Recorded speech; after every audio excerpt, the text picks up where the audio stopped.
আন্তর্জাতিক বিশ্বকে সবাই মিলে যুদ্ধটা বন্ধ করে দিতে হবে। না হলে যুদ্ধ চলতে থাকলে মানে ইরানও ধ্বংস হয়ে যাবে। আপনি কিভাবে বিশ্লেষণ করবে, বিশেষ করে আমাদের দেশের রাজনীতির সাথে সম্পৃক্ততা, সেটার প্রশ্ন আসবো, কিন্তু বৈশ্বিকভাবে এই সংকটটাকে কিভাবে বিশ্লেষণ করবেন আপনি? জি, ধন্যবাদ। আমার সাথে সংযুক্ত সহ আলোচক এবং দর্শক শ্রোতা সবাইকে আন্তরিক সালাম এবং শুভেচ্ছা। আসসালামু আলাইকুম রহমতুল্লাহ। আসলে যুদ্ধ কারোর জন্যই কাম্য নয়। হ্যাঁ, যুদ্ধ সবার জন্যই সংকট তৈরি করবে। এটা শুধু বাংলাদেশ নয়, গোটা পৃথিবীতে এর এক ইফেক্ট হবে আর কি। তো আর এই যে যুদ্ধটা হলো, এটা কোনো আইনেই এটা মেনে নেওয়া যায় না। একটা স্বাধীন সার্বভৌম দেশ, তার উপরে কেন হামলা করা হবে? এবং এই ইসরায়েল এবং আমেরিকা এটা মানে যুদ্ধটা চাপিয়ে দিল। তো আমি আমি মনে করি যে বাংলাদেশের যে জুলাই বিপ্লবের সাথে যদি এটাকে তুলনা করা যায়, জুলাই বিপ্লবে যখন ছাত্ররা একটা আন্দোলন দানা বেঁধে নিয়ে আসলো, তখন কিন্তু আপামর জনসাধারণ সেখানে এক হয়ে গেল। হ্যাঁ, ফ্যাসিবাদের বিরুদ্ধে সবাই নেমে পড়লো। কিন্তু আমরা ইরানে তার উল্টোটা দেখছি, যেখানে অনেকেই কথা বলছেন যে সেখানেও ফ্যাসিবাদ, সেখানে দীর্ঘ সময় এক এক ধরনের শাসন ব্যবস্থা আসতেছে, এটা মানুষ মানে না। সেটাই যদি হতো, তাহলে এই যে সুযোগটা তৈরি হয়েছে, সেখানে কিন্তু মানুষ মানে শাহের ছেলের পক্ষে সাড়া দেয় নাই, এবং আমেরিকার পক্ষে দেশের জনগণ সাড়া দিচ্ছে না। তারা কিন্তু খুবই মর্মাহত, তারা শোকে বিহ্বল এবং প্রতিবাদ মুখর। আমি মনে করি যে ইরাক, তারপরে লিবিয়া, এগুলোর চাইতে ইরানের এটা ভিন্ন।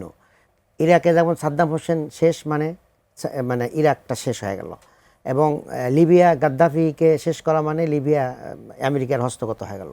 কিন্তু ইরানে কিন্তু সেইটা তারা এখনও করতে পারে না, এবং আমার মনে হয় পারবেও না। তো আমি মনে করি যে আন্তর্জাতিক বিশ্বকে সবাই মিলে যুদ্ধটা বন্ধ করে দিতে হবে।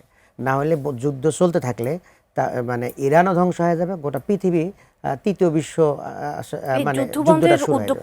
কার নেওয়া উচিত, বা এটি এটা কিভাবে আমাদের মনে হয় যে মুসলিম বিশ্ব এখানে এগিয়ে আসতে পারে, ওআইসি এগিয়ে আসতে পারে।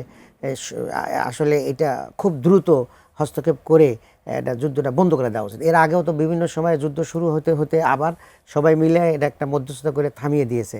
তো এটা না থামানো হলে, যেমন হরমুজ প্রণালী বন্ধ হওয়া মানে 20% তেল গ্যাস সেখান থেকে পাস হতে পারবে না। এটা গোটা পৃথিবীতে আর ইফেক্ট পড়বে।